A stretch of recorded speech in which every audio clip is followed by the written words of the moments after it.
ఇన్ని చిత్రాలు. మీరెప్పుడైనా గమనించారా? ప్రకృతి అంతా ఒక్కసారిగా తన పాత రూపాన్ని వదిలేసి కొత్త రంగులను ఎందుకు అద్దుకుంటుందో? అసలు ఈ అనంతమైన విశ్వానికి మొదటి రోజు ఏది? సెకండ్లు, నిమిషాలు, గంటలు అంటూ మనం కొలుస్తున్న ఈ కాలం ఎక్కడ మొదలైంది?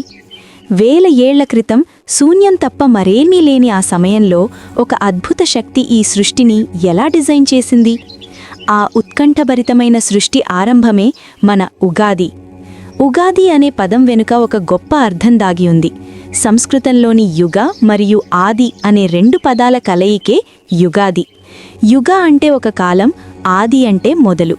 అంటే ఈ సృష్టి యొక్క కాలచక్రం మొదలైన మొదటి రోజు అని అర్థం. జ్యోతిష్య శాస్త్రం ప్రకారం చైత్రమాసం శుక్లపక్షం పాడ్యమి తిథి నాడు చంద్రుడు మేషరాశిలోకి ప్రవేశిస్తాడు. ఈ ఖగోళ మార్పునే మనం కొత్త సంవత్సరంగా జరుపుకుంటాం. ఇది కేవలం మన క్యాలెండర్ మార్పు కాదు, విశ్వం తన ప్రయాణాన్ని మొదలుపెట్టిన బర్త్డే.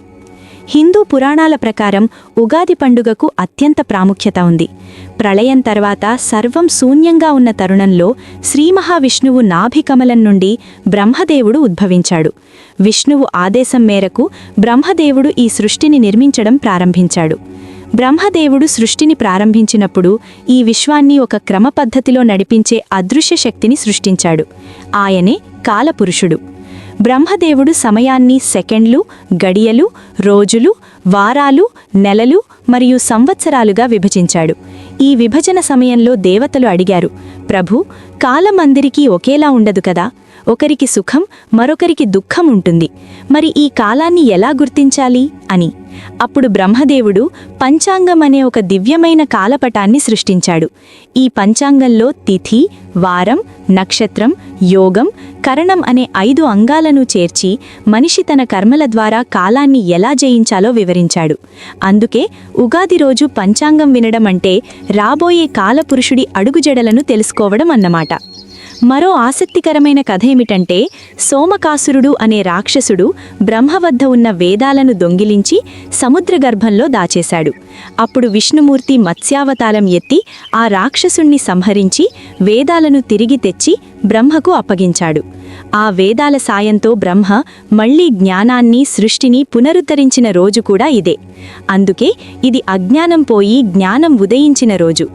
పురాణాల ప్రకారం ఉగాది సమయంలోనే మరో గొప్ప సంఘటన జరిగింది. దేవతలు, అసురులు కలిసి అమృతం కోసం సముద్రాన్ని చిలికినప్పుడు అందులో నుండి అనేక అద్భుతాలు బయటకు వచ్చాయి.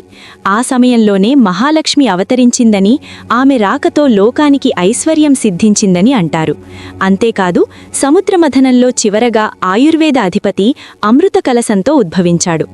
రోగాలను నయం చేసే వేప, ఆరోగ్యానికి మేలు చేసే ప్రకృతి ప్రసాదాలను ఈ రోజే మానవాళికి పరిచయం చేశారనేది ఒక నమ్మకం.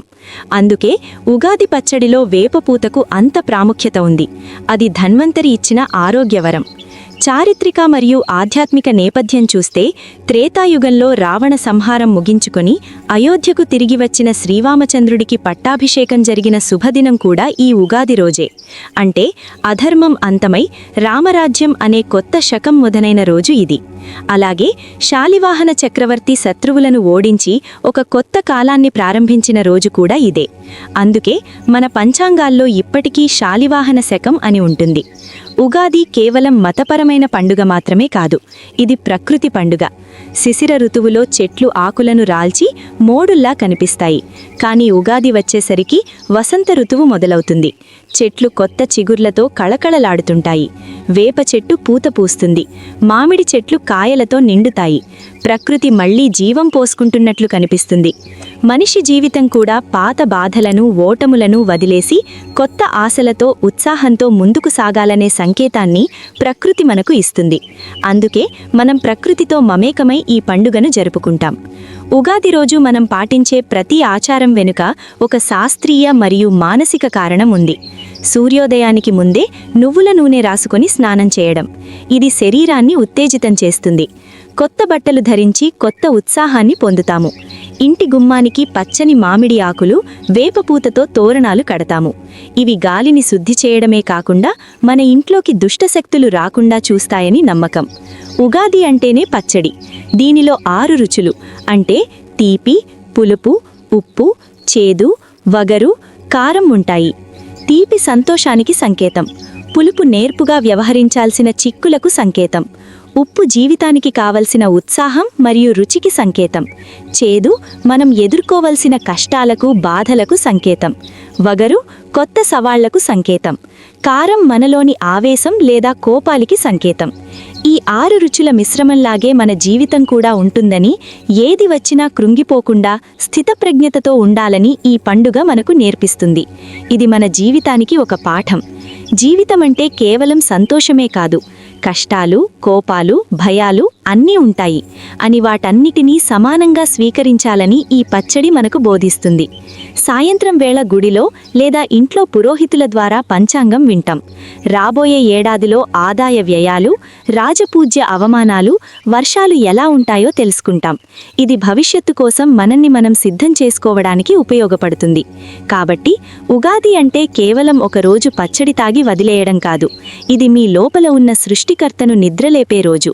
ప్రకృతి తనను తాను ఎలాగైతే పునరుద్ధరించుకుంటుందో, మీరు కూడా మీ పాత అలవాట్లను, వైఫల్యాలను వదిలేసి ఒక కొత్త మనిషిగా ఆవిర్భవించడానికి ప్రకృతి మీకిస్తున్న గొప్ప అవకాశం. వేప పూతలాంటి కష్టాలను దిగమింగి, బెల్లంలాంటి తీపి జ్ఞాపకాలను పంచుకుంటూ జీవితంలోని షడ్రుచులను సమన్వయం చేసుకునే సత్తా మీకు ఉందని ఈ కాలచక్రం గుర్తుచేస్తోంది. మీ జీవితంలోని కొత్త అధ్యాయాన్ని ప్రారంభించడానికి మీరు సిద్ధమేనా? ఈ ఏడాది మీరు సాధించాలనుకున్న ఒకే ఒక్క గోల్ ఏమిటో కింద కామెంట్ చేయండి.